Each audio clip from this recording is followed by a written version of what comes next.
The winter of 1944 settled over the Pacific like a heavy, wet shroud, clinging to every leaf, every helmet, every breath. The island, an unnamed rise of volcanic rock marked only by steep ridges, twisted coconut groves, and ravines that swallowed sound, seemed to breathe with the soldiers who crawled upon it. Morning light rarely broke cleanly here. Instead, it filtered through a salty haze, creating ghostly shapes that drifted over the shallow trenches and scattered foxholes. The air tasted of fermenting vegetation and iron-rich mud, and the constant humidity glued uniforms to skin until every movement felt like tearing away from the island itself. Cabo Joaquin Matos moved quietly through that murky dawn, as he always did. His presence was so subtle that officers often forgot he was standing beside them. Thin, narrow-shouldered, and soft in voice, he appeared almost swallowed by the oversized American gear lent to the Brazilian contingent. But his eyes, dark and steady, absorbed everything. He walked the muddy path between palm roots, carrying sealed messages from one platoon to another, as if fulfilling an invisible duty no one else wanted. In truth, the men let him take the role because he moved like someone accustomed to being overlooked, someone less likely to be missed if a Japanese sniper caught a glimpse of motion. Inside, however, Joaquin carried a weight far heavier than the rusting rifle and the leather pouch slung over his chest. His older brother, Artur, had died 3 months earlier during a night assault on another island, hit by a round no one saw coming. Joaquin had been only a few hundred meters away, delivering dispatches to a captain who barely remembered calling for him. The guilt came afterward, quietly but relentlessly. He thought he should have sent something, warned someone, changed direction, anything to prevent the single, precise shot that ended Artur's life. He replayed that night constantly, the echo of his brother's laugh, the flicker of their campfire days before, the way Artur had tousled his hair even though Joaquin was already 23. Now that laugh lived only inside memory, and the memory lived like a blade pressed his ribs. The island offered no kindness for men trying to outrun ghosts. The snipers, hidden deep in the tangled slopes, watched everything. They fired at the smallest sign, a helmet rising too quickly, a shadow shifting behind a crate, the glint of metal not covered with mud. The company had learned to freeze before breathing. Weeks of such tension had worn everyone thin. Supplies barely reached the front lines. Water was rationed to sips. Every soldier knew someone who'd been taken by a shot no one could trace. The Japanese marksmen were patient, disciplined, and cruel in their efficiency. Joaquin noticed things others ignored. During short patrols near the ridge, he observed how a shot would crack the moment a faint shimmer flickered through the fog, sometimes far from any target. While others wrote it off as chance or paranoia, he sensed a pattern behind those reactions. Something about reflections, about small inconsistencies in the haze, stirred the enemy's trigger fingers. But he said nothing yet. The chain of command preferred crisp reports, not gut feelings. Still, the habit of studying light was in him. Since childhood, back in the hills of Minas Gerais, Joaquin and Artur had used pieces of broken glass to send signals between distant cornfields. They'd invented little codes, flickers that meant come home, or hide from father's anger, or the rain is coming. Joaquin learned how a beam could bend across leaves, or break against dust in the air. He remembered how Artur laughed when a single flash startled a flock of birds, how he said, "You always see things that aren't there, Quim. One day that'll save someone." Joaquin wasn't sure whether recalling that memory made him stronger or more hollow. On this morning, as the fog pushed in from the shore and the coconut fronds dripped with cold moisture, Joaquin felt the island tightening again. The men crouched deeper, muttering prayers under their breaths. Somewhere high on the ridge, an unseen sniper shifted positions. Joaquin didn't hear him, but he felt an instinctive stir, the same sensation that prickled before storms back home. He reached into his pocket, touching an old fragment of canteen metal he had polished during a rare lull. He didn't yet know why he'd kept it. Not consciously. What he did know was this. The enemy was restless. The island felt different today. The fog carried strange distortions of light. And somewhere inside his guilt and grief, something small and quiet clicked into place, almost like a signal flashing across an old Monero hillside. He just didn't understand yet that this day would force him to choose between obedience and instinct. between silence and a risky spark of light, between living with fear or acting in defiance of it. The fog thickened by mid-morning, swallowing the slopes until even nearby palm trunks looked like ghosts drifting in and out of sight. The ground was slick, a mixture of volcanic dust and rain-soaked leaves that clung to boots like glue. The men in Joaquim's company hunched low inside their shallow trench system, little more than uneven cuts in the earth, trying to stay invisible.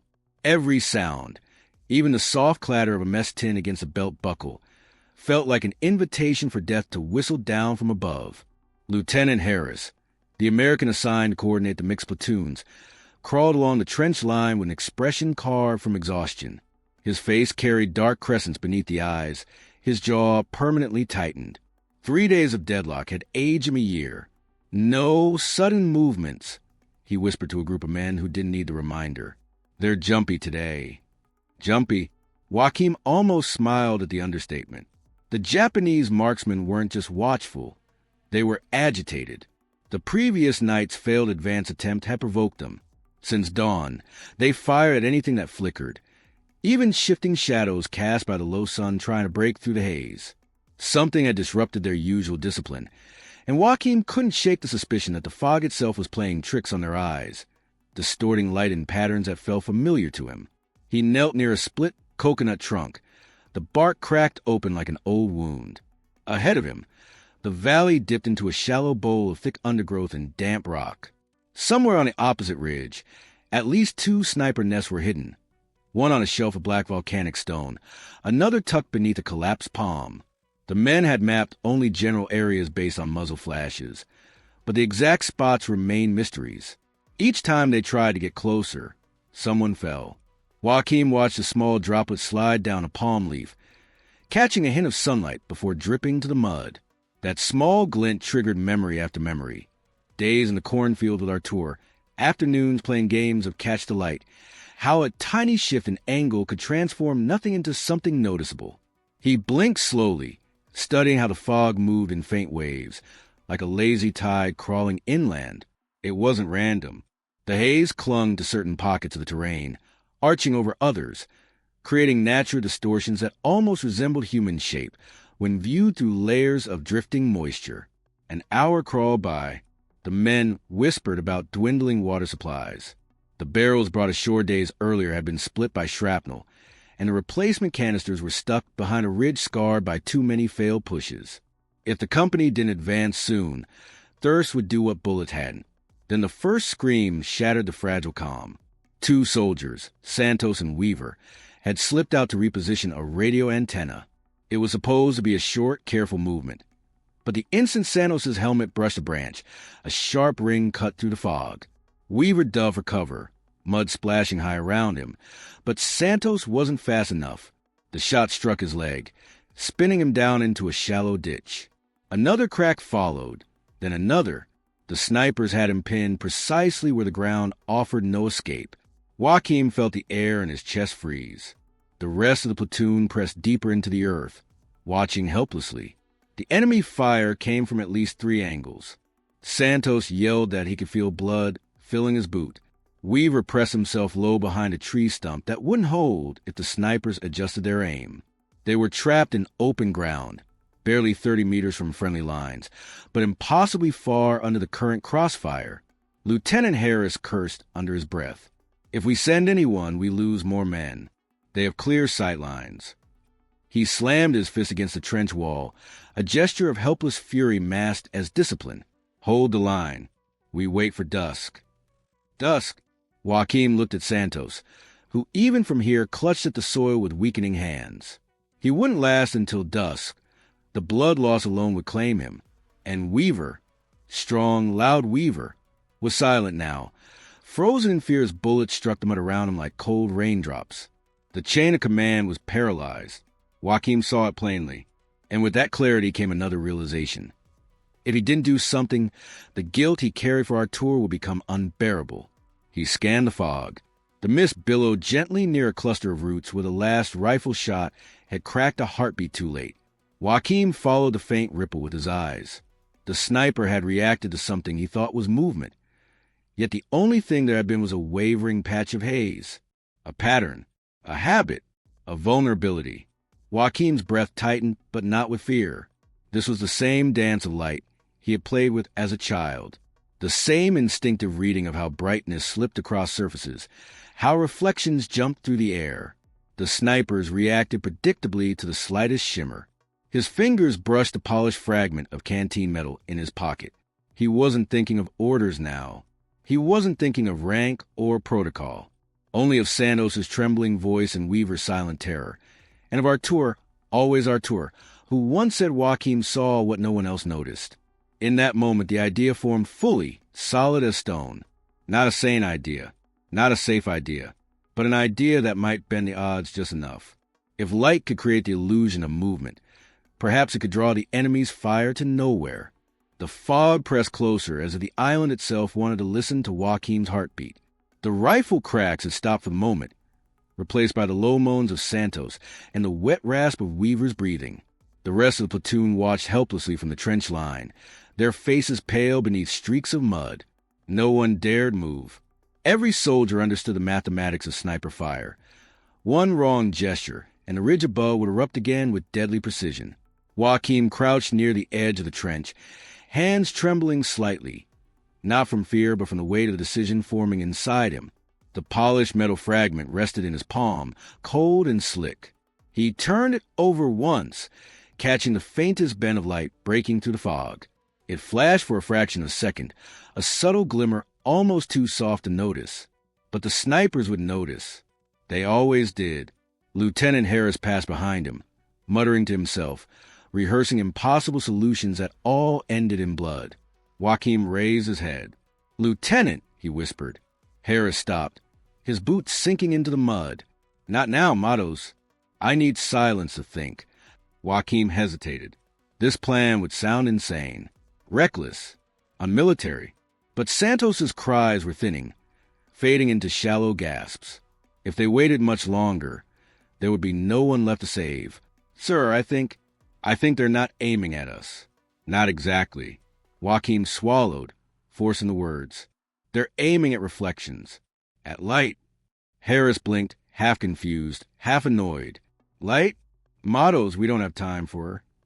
"The fog bends it," Joachim said softly. "Makes it look like movement where there's none. They're jumpy, more than before. If we distract them, if we give them something to shoot at, maybe enough to reveal their exact positions." The lieutenant narrowed his eyes. "And how would you do that, exactly?" Joachim opened his hand and showed him the metal shard. Harris stared at it for a long moment, then shook his head. "Absolutely not. That's suicide." Maybe it was. But Joachim already knew he would do it with or without permission. The thought of Artur lying still on a similar patch of mud, alone, bleeding, waiting for help that never arrived, rose like a wave that nearly drowned him. If he stood here now and did nothing, he would carry a second ghost for the rest of his life. He couldn't bear that weight. He slid the shard back into his pocket and spoke quietly. "Sir, I can make them fire where there's no one, long enough to move our men, long enough to make them show themselves." Harris pressed a hand to his forehead, torn between desperate hope and the responsibility of command. "Mottos. Even if your idea worked, someone would need to be out in the open, someone who knows how the fog moves." Joachim nodded. "You," the lieutenant breathed. "No, I won't order a man to his death." "Then don't order," Joachim said. "Just don't stop me." Their eyes met, one filled with authority cracking under pressure, the other with a quiet resolve born from grief. For a moment, they both stood suspended between protocol and necessity. Then Harris exhaled sharply and looked away. "I didn't see anything," he murmured and turned his back. That was as close to permission as Joachim would ever receive. He waited for a lull in the wind. The fog drifted in slow curls, its density shifting like a living curtain. Santos groaned again, weak, fading. Weaver pressed his face into the mud, trying not to scream. Joachim climbed out of the trench. Not rushed, not dramatic, just a smooth, controlled rise as if he were stepping onto familiar ground. His boots sank into the cold earth. The air tasted metallic, charged with invisible tension. Behind him, several soldiers sucked in sharp breaths, but didn't dare call out. He crouched low among scattered roots and blackened craters from old mortar impacts. The world outside the trench felt sharper, colder. Every sound magnified. Every shape trembled with potential danger. Joachim pulled out the shard of metal. Its dull surface caught a faint ray of filtered light. He angled it, turning it slightly until he found what he needed, the subtle bounce of brightness threading through the fog like a trembling ribbon. He positioned himself behind a thick root wall, half shielded from view. Then he created the first signal, a brief, soft shimmer that danced across a pocket of mist just 20 meters ahead. For a moment, nothing happened. Then, crack, a rifle snapped from a ridge, hitting a rock near the illusion. Dirt spat upward. Another shot followed instantly, reacting not to the target but to the ghost of one. Joachim's heart pounded. It worked. He adjusted the angle and made a second reflection, farther left this time, letting it flicker and vanish. Crack! Crack! 2 snipers. 2 distinct positions. The men in the trench gasped, realizing what he was doing. Weaver lifted his head a fraction, hope flickering behind his terrified expression. Joachim continued. Slow. Precise. Each glint placed just far enough from real movement to protect his men, yet provocative enough to trigger enemy fire. The snipers were fully engaged now, wasting shots on illusions woven from fog and memory. But this was only the beginning. To save Santos and Weaver, Joachim would need to push farther, much farther, into terrain where even a single mistake would cost him his life. And the fog, once his ally, was beginning to thin with the shifting wind. The wind shifted with a low, mournful sigh, the kind that rolled down the mountain slopes like a warning. Joachim felt the temperature change on his skin, a faint cooling that meant the fog was beginning to thin. It wasn't much yet, just a slow unraveling at the edges, but was enough to turn every second into a gamble. Still crouched among the cratered roots, he forced himself to breathe slowly, evenly, as he studied how the mist drifted in wavering sheets across the valley. Behind him, the trench line was a single held breath. No one moved. No one dared call out. The soldiers watched Joachim with wide, disbelieving eyes, as if witnessing a man step into a world they could no longer reach. Even Lieutenant Harris, who usually commanded the line with sharp orders and firm posture, now knelt in silence, his lips pressed tight against the fear of making any sound that might break the fragile illusion Joachim was creating. Ahead, Santos had stopped shouting. His breaths were thin, irregular, each one a quiet fight against panic and blood loss. Weaver pressed himself deeper against a stump, mud smeared across his cheek and neck. He trembled violently, whether from cold or fear Joachim couldn't tell, but his eyes had changed. Where earlier there had been only dread, now there was a flicker, small but undeniable, of hope. Joachim angled the metal fragment again, catching a thread of sunlight as it filtered through a crack in the cloud cover. He twisted it slowly, deliberately, creating a faint pulse of light across a section of fog farther up the slope than before. It resembled a figure shifting behind vapor, a phantom silhouette the snipers couldn't ignore. Crack! A shot punched into a patch of soil near the illusion. Crack, crack! Another burst followed, coming from 2 elevated positions. This time Joachim could feel the difference. The snipers were firing too quickly, too eagerly. Their discipline was crumbling under frustration. They wanted to root out the movement they thought they saw. They wanted control again. And that desperation made them predictable, but it also made them dangerous. The wind tugged the fog to right. If he didn't adjust soon, the next reflection would land too close to his real position, and the snipers, already on edge, would shred the ground around him without mercy. He crawled forward. Every move was deliberate, slow enough to blend with the swaying of the low branches. The earth under him was wet and cold, clinging to his knees and elbows. Roots twisted like skeletal fingers around his path. He stayed low, keeping the metal shard pressed tight against his chest so it wouldn't flash unintentionally and give the enemy a real target. From this angle, he could see the incline where Santos lay bleeding. Mud pooled around the soldier's leg. The blood was diluted now, mixing with the earth into a dark, murky slurry. Santos's face was pale, his eyes barely focused, his hand twitching as he tried to grip the ground for strength he no longer had. Joachim whispered, "Hold on." Just hold on a little longer. Though he doubted Santos could hear anything beyond the throbbing in his leg and the pounding of his own heart. He reached a shallow depression, one of the dead zones where angles of fire overlapped in such a way that snipers had trouble hitting anything inside it. It wasn't safe, but it was survivable. From here, he could see enough of the ridge to understand their rhythm. He spotted faint wisps of smoke rising where a rifle had overheated. He noted a flash of glass, binoculars, or a scope adjusting.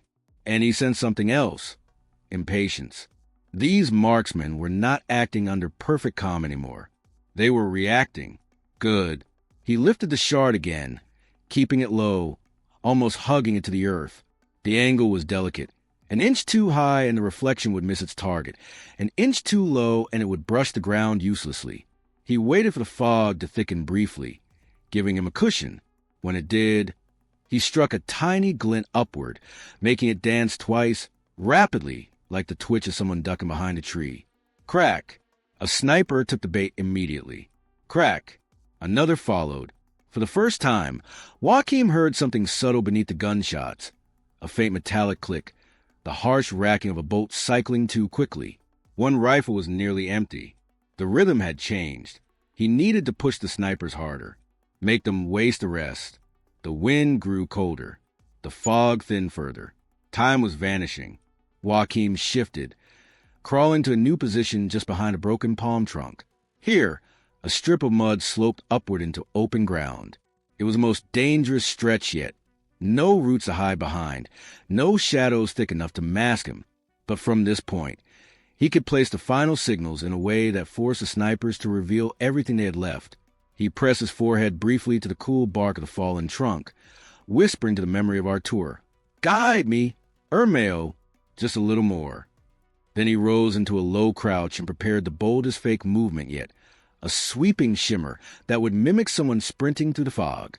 He raised a shard, timed the angle, and let the light break free. The fog lit up in a long arc.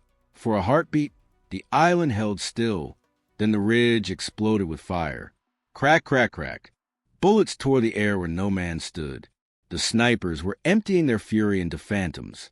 Joachim felt a shockwave of displaced air buzz past his cheek. Dirt erupted to his right. Palm fibers burst into the air like shredded rope.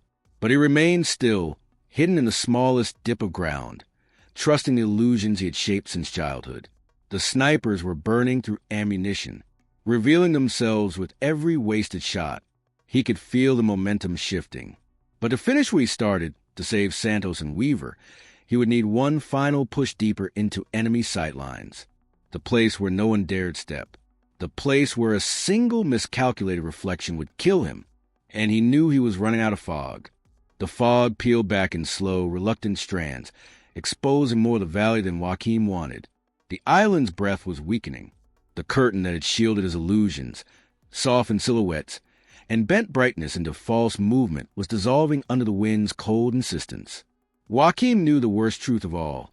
Light without fog wasn't a tool. It was a death sentence. A clean, sharp reflection would be unmistakable, a perfect target. If the haze disappeared completely, he would lose the cover that made his deception possible.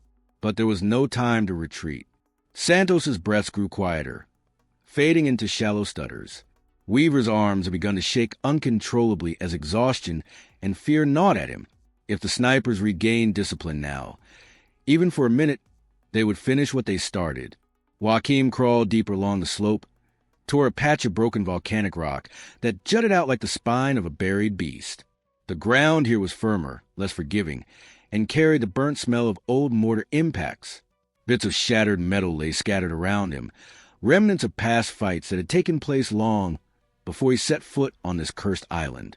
He hugged the earth, keeping himself below the line of sight, letting the shifting fog roll over his back like a damp blanket. Behind him, the trench was alive with silent prayers. Lieutenant Harris whispered to the nearest sergeant, "If that Brazilian survives this, I'll write him up for a medal myself." The sergeant whispered back, "Sir, if he survives this, medals won't matter. He'll be a ghost story." Joachim couldn't hear their words, but he felt their tension like a pulse in the air. He reached a low ridge of stone and pressed himself against it, breathing through clenched teeth. His fingers brushed the metal shard. Cold, wet, unreliable in this thinning fog. He angled it carefully, testing the light with tiny movements no sniper could detect at this distance. Nothing. The fog was too thin here. The reflection died before reaching the air. He swallowed heavily, feeling the rise of panic clawing at his ribs. He shifted again, sliding sideways into a narrow depression where the fog pooled slightly thicker. This would have to work. He positioned the shard, finding the faintest thread of brightness weaving through the mist. He caught it, bent it, released it. The glimmer rolled across the slope, like a ghost running downhill. Crack! A sniper struck at once. Crack! Another followed, this one firing too low, hitting a chunk of volcanic glass that shattered into razor fragments. Joachim shifted the reflection, letting it dart left, then vanish. The snipers responded like puppets on frayed strings, their discipline unraveling with every useless shot. He watched the flashes on the ridge, tiny, violent blooms of light, and studied their rhythm. One rifle fired in rapid bursts. Another paused between shots, slowing, reloading. That was it. That was the detail he needed. One of the snipers was almost empty. He had to push that one to fire the last rounds. He crawled farther, dangerously far, moving into a stretch of terrain no one sane would cross. The ground was bare here, lacking any real cover. If the snipers caught even a hint of him, there would be nowhere to hide. He could feel the openness beneath him, like standing on a stage under a spotlight that hadn't yet turned on. His breath came slow but sharp, each inhale cutting into his chest. He waited, watched the fog drift thinly around a clump of tall grass ahead. There, a pocket of lingering vapor. Small, fragile, but usable. He aimed the shard again. A shimmer bloomed. A soft, human-like twitch of brightness. Crack! Crack! Crack! Gunfire tore through grass, shredding it into dust. Joachim flinched as dirt exploded inches from his forearm. Splinters of rock grazed his cheek. His heart hammered so violently he thought it might expose him before the bullets did. But he held steady. The snipers kept firing. One shot. Two shots. A pause. A frustrated clack of an empty chamber. The sniper was out. Joachim felt a surge of fierce, trembling relief. One less rifle hunting them. But one remained. The most disciplined one. The one that had paced its shots, waited for certainty, refused to waste ammunition on mere flickers. And that sniper hadn't fallen for the illusions yet. Joachim scanned the ridge, searching for any sign of movement. A faint shift in shadow. A reflection from a scope glass. Anything. But all he saw was gray rock and twisted branches. He heard a soft cough. Santos, weaker than ever. He saw Weaver wipe mud from his eyes, preparing for the worst. And Joachim knew the last sniper would not reveal himself until he was sure he saw a real target. To save them, Joachim would have to do something no one could imitate. He would have to step into partial view. Not fully, not suicidally, but just enough that the sniper believed he had found the man behind the illusions. Joachim closed his hand around the metal shard. He rose an inch. Just 1 inch. Enough to let a whisper of his silhouette bleed through the fog. The mountain exhaled. The sniper paused, aiming, choosing. This was the moment Artur would have told him to trust instinct, trust rhythm, trust the strange understanding of light he'd carried all his life. Joachim breathed in, held it, prepared the final, most dangerous signal. For a heartbeat, the island went silent, as if the trees, the rocks, even the distant surf had paused to watch Joachim rise that single inch above the earth. The remaining fog curled around him in thin ribbons, barely enough to blur his outline. It wasn't protection anymore. It was a veil so fragile that the slightest shift of wind could rip it apart. But it was all he had. A fading curtain he would have to turn into a weapon. The disciplined sniper on the ridge held his breath too. Joachim felt it, not through sound, not through sight, but through the old instinctive awareness he had developed carrying messages between trenches, the sense that someone unseen was studying him with absolute precision. He imagined the sniper's finger tightening on the trigger, waiting for certainty, analyzing the height of the silhouette, the shape, the glint of metal that Joachim hid against his chest. Behind him, The trench line vibrated with tension. He knew the men were watching. Weaver had lifted himself just enough to see what Joaquin was doing. Lieutenant Harris sat frozen, his knuckles white against the mud. They all understood. If Joaquin misjudged his moment, the sniper would fire not at illusions, but at him. He counted the beats of his pulse. 1, 2. On the third, he exhaled slowly and lifted the shard of metal again. Not to create a distant ghost, not to bend light across the valley, but to mimic the smallest, most human gesture. The tiller man shifting his weight in uncertain cover. A faint glimmer leaked through the fog. Just enough. The sniper reacted instantly. Crack! The shot tore through the air, punching a hole in the fog where Joaquin's shoulder should have been. He dropped flat, letting the bullet whistle past his ears so closely he felt a stinging burst of heat as it grazed the humidity around him. He pressed himself into the mud, heart pounding violently but mind crystal clear. The sniper fired again. Crack! This one hit the rocks inches from Joaquin's outstretched hand. Shards of obsidian-like stone sliced across his knuckles, drawing thin lines of blood. He didn't flinch. Not now. His instincts, sharpened by childhood games with mirrors and sunlight, told him the attacker had shifted slightly to compensate for movement that wasn't there. 2 shots. He's adjusting. He's losing composure. Joaquin moved his left hand carefully, dragging a soaked strip of cloth from his belt pouch. A piece of fabric he had drenched earlier when squeezing water from a fern-covered root. A simple trick. When swung low, close to the ground, its movement blended with fog, creating the illusion of a crouched figure preparing to run. He dragged it sideways. A soft, ghost-like sway. Crack! The sniper fired at the cloth's movement, and missed again. Too eager, too committed to finding the invisible saboteur who had tormented him for minutes that felt like hours. Joaquin's mind raced. He counted the intervals between shots. This sniper was methodical. He paused every 2 rounds, reassessed and corrected, which meant he was nearly empty. Joaquin inhaled shallowly to the damp earth, tasting grit and rust. His fingers tightened around the shard. The fog shifted, thinning between him and the ridge as a pulse of cold air swept down the valley. This was a turning point. The next illusion he created needed to be close, dangerously close, to something that looked undeniably like a human figure. He slid sideways, scraping his elbows against stone, and positioned himself behind a broken stump. The fog here pooled slightly thicker. It wasn't much, but would bend a small reflection enough to mimic depth. He raised the shard again, barely above the stump, just enough to catch a trembling hint of light. A shimmer rose. It looked like the curve of a helmet, a head leaning, a soldier preparing to sprint. The sniper took the bait. Crack! The shot hit the stump, splitting it into wooden shrapnel that rained across Joaquin's shoulders. He curled, protecting his face as fragments scattered. Crack! A second shot. Then a dry metallic click. Empty. Joaquin's breath trembled with relief that almost broke him. The disciplined sniper had no more rounds. For the first time since dawn, the ridge was silent. Truly silent. Behind him, Weaver let out a sob, a mixture of terror, disbelief, and hope. Santos lay motionless, but he was still breathing barely, his chest rising in tiny, uneven pulses.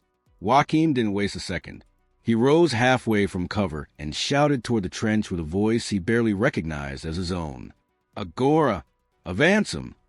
The soldiers burst from their positions like a release spring. Harris was first, sprinting across the mud with 3 men behind him. They crossed the open ground in seconds, firing into the ridge where the snipers hid, suppressing whatever strength the enemy had left. Weaver stumbled toward them, waving frantically. Santos's limp body was lifted by 2 medics who had risked everything to reach him. Mud splashed, boots thundered, shouts filled the valley. And Joaquin, he stayed behind a moment, his hand tightening around the metal shard one last time. The fog curled around him again, almost gently now, as if the island, after hours of trying to kill him, was acknowledging his defiance. He whispered to the memory of Artur, "Consegui, Ermeo." I did it. Above him, the ridge erupted with a last desperate scramble of exposed snipers, their positions revealed, their cover shattered by wasted fire. The balance had shifted, because one invisible messenger decided to bend light and fate with his own hands. Gunfire rolled along the ridge like a tearing storm, each shot echoing to the ravine in uneven bursts.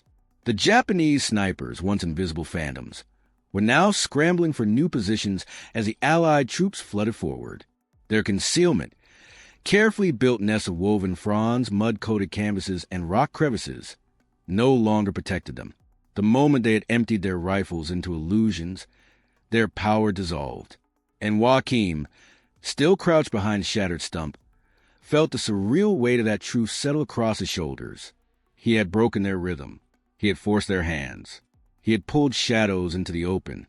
The Allied soldiers advanced in a tight formation, boots pounding through the wet earth, rifles raised. Lieutenant Harris led them with a fire Joachim had never seen in him before. The careful officer now transformed into a man sprinting toward a chance he couldn't afford to lose. Harris's voice cracked through the valley in sharp English commands, directing suppressing fire, pushing the men into the pockets of terrain where snipers could no longer defend. Weaver stumbled as he ran toward them. Mud streaked across his face like war paint, his breath ragged but alive. Santos, unconscious, was dragged across rough ground by two medics who shielded him with their bodies, rushing him toward the trench line where a field kit waited. Joachim stayed back longer than he intended. His legs felt heavy, as if the fog had seeped inside them and condensed into stone. The island was no longer silent. It roared with battle. Yet he heard only his heartbeat for a moment, loud and disorienting. He tried to stand, but his knees nearly buckled. The adrenaline that had kept him alive was fading swiftly, leaving behind a deep tremor in his bones. He pressed one hand to the earth to steady himself. It was warm, not from sunlight, there was none, but from a friction of the moment, from the raw heat of bullets breaking stone and breathless men rushing past him. The island, for all its cruelty, felt alive under his palm, as if bearing witness to what he had done. A shadow fell across him.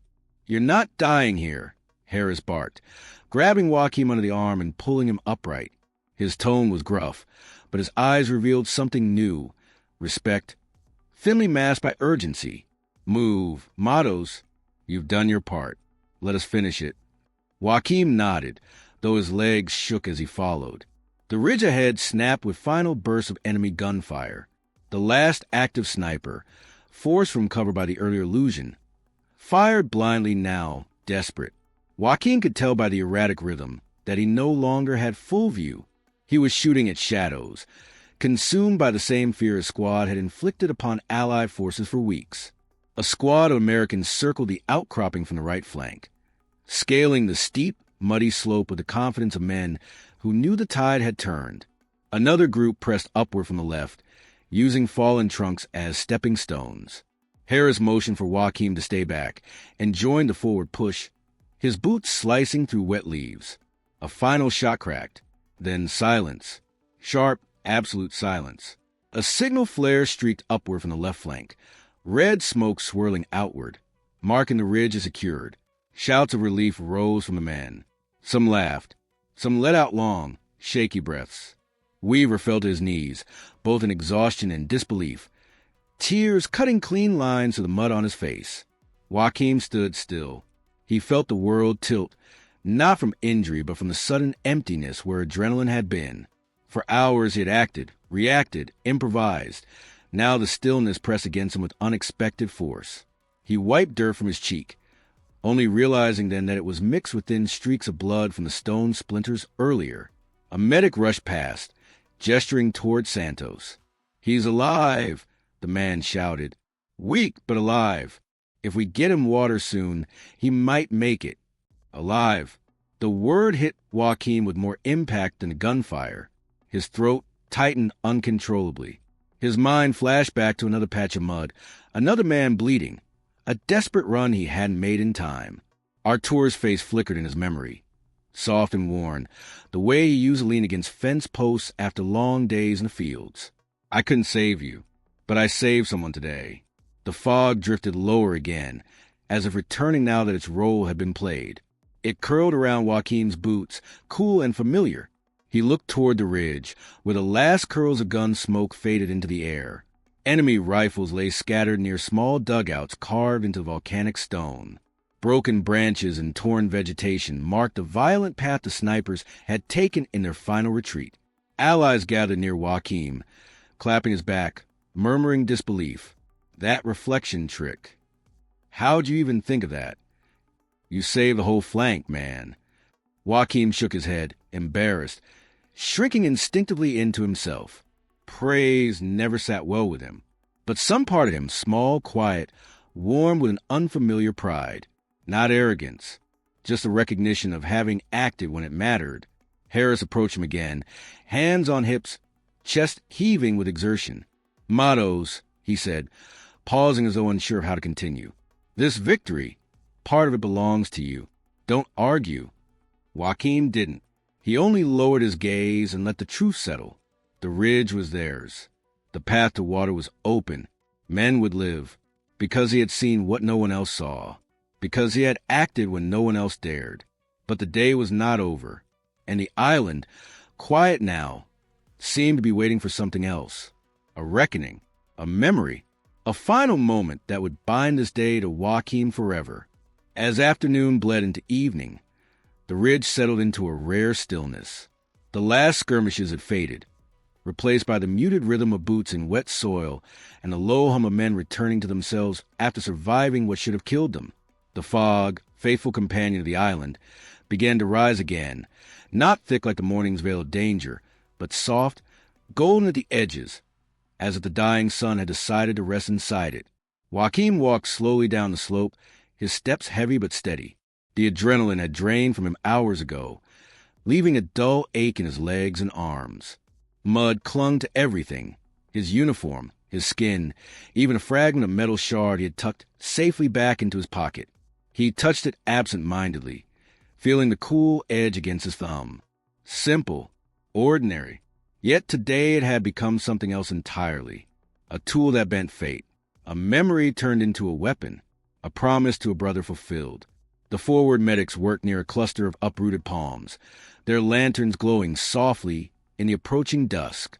Weaver stood nearby, wrapped in a blanket, still trembling.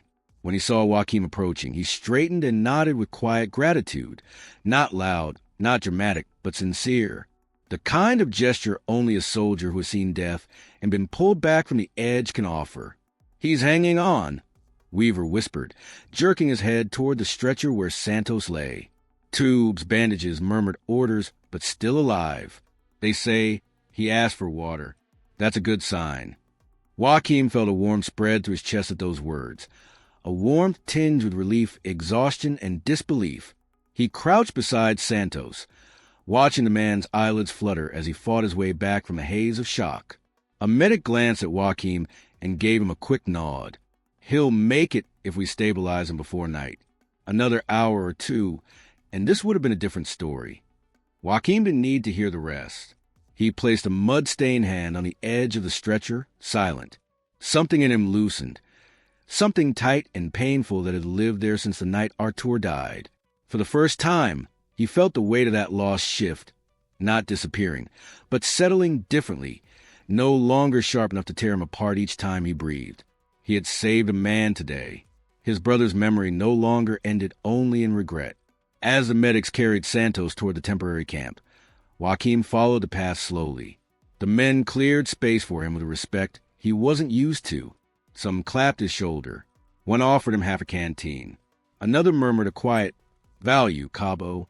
And though Joachim still tried to shrink into the background, he could not hide the truth. Every soldier on that ridge knew what he had done.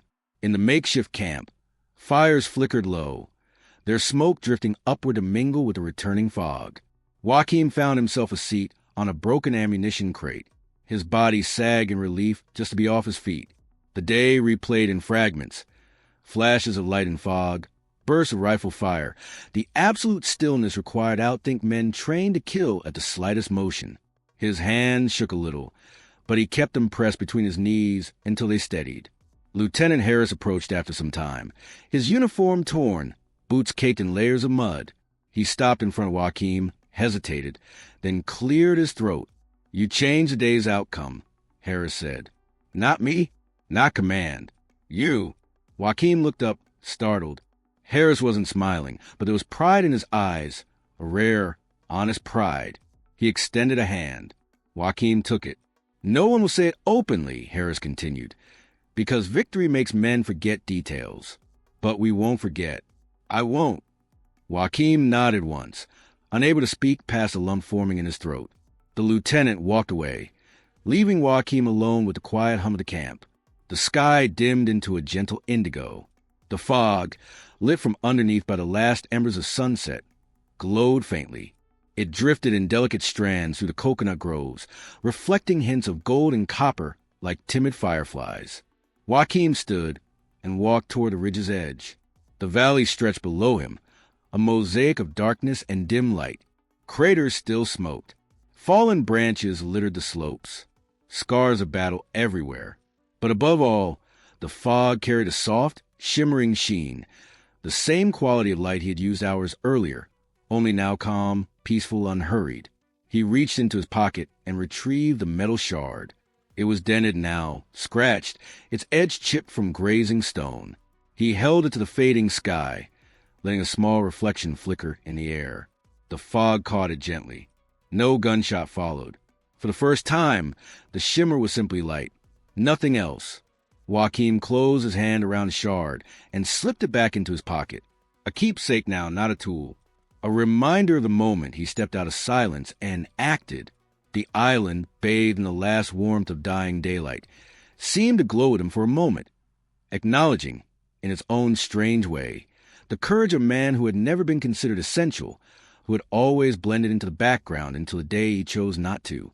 The legend would spread quietly, not as a tale of glory, not shouted, but whispered, about the man who fooled invisible snipers with light, about the soldier who turned fog into an ally, about courage that did not roar, but shone.